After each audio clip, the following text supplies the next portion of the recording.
As I stood before the looming facade of the abandoned asylum, a shiver crawled down my spine. Its decrepit walls oozed despair, and its shattered windows whispered secrets of torment and suffering. My heart raced with a mix of fear and curiosity as I realized that my decision to explore this forsaken place had gone horribly wrong. The sun was sinking beneath the horizon, casting long, eerie shadows across the overgrown grounds. The rumors about the Willowbrook Asylum had always intrigued me. Stories of patients who had vanished without a trace and the sinister experiments conducted behind these decaying walls. Ignoring my own better judgment, I decided to venture inside, guided only by the dim light of my flashlight. The entrance creaked open, and I was swallowed by darkness. The air was thick with an oppressive, moldy stench, as if the building itself exhaled a putrid breath. Cobwebs brushed against my face, and I felt like an intruder in a long-forgotten tomb. My footsteps echoed through the corridors, but I was not alone. Whispers and faint cries seemed to reverberate from the walls.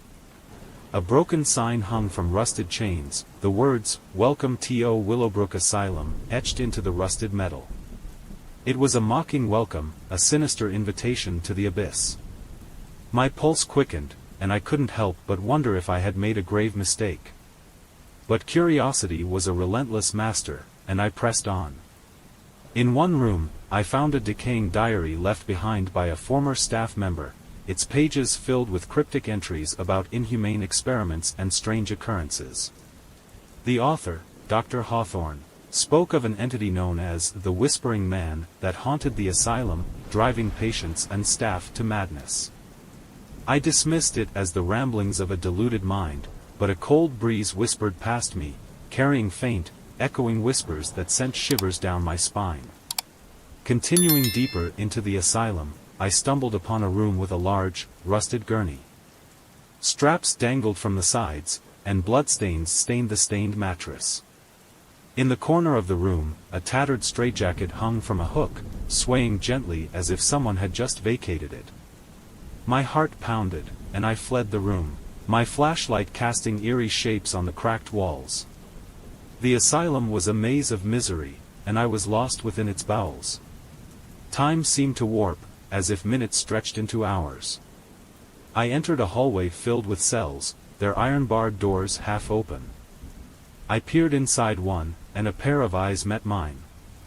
A deranged face pressed against the bars, mumbling unintelligibly. "Help me," the voice pleaded, but the terror in its eyes froze me in my tracks.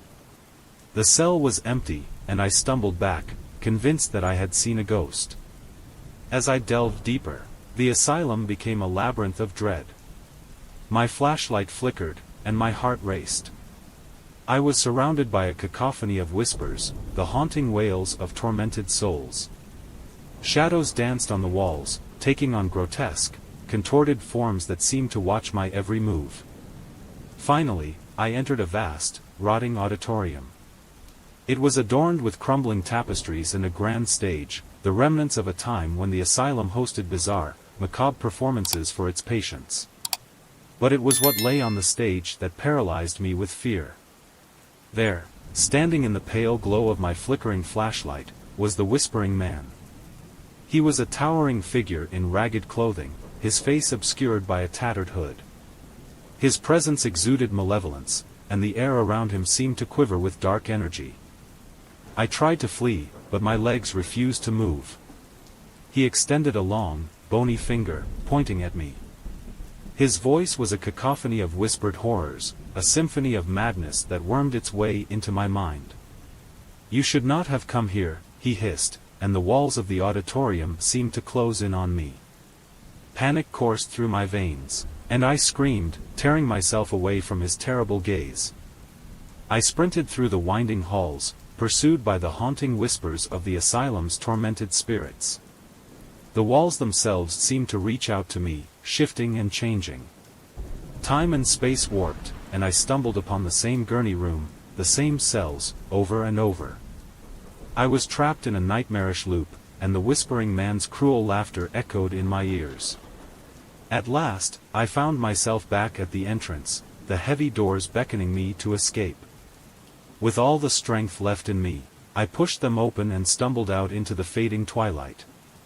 The asylum, however, had not released its grip entirely. As I turned to look back at the building, I saw the whispering man's hooded figure in a shattered window, his finger still pointed at me, a promise of eternal torment.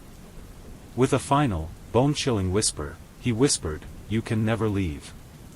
Terrified and broken, I fled into the night, haunted by the horrors of Willowbrook Asylum.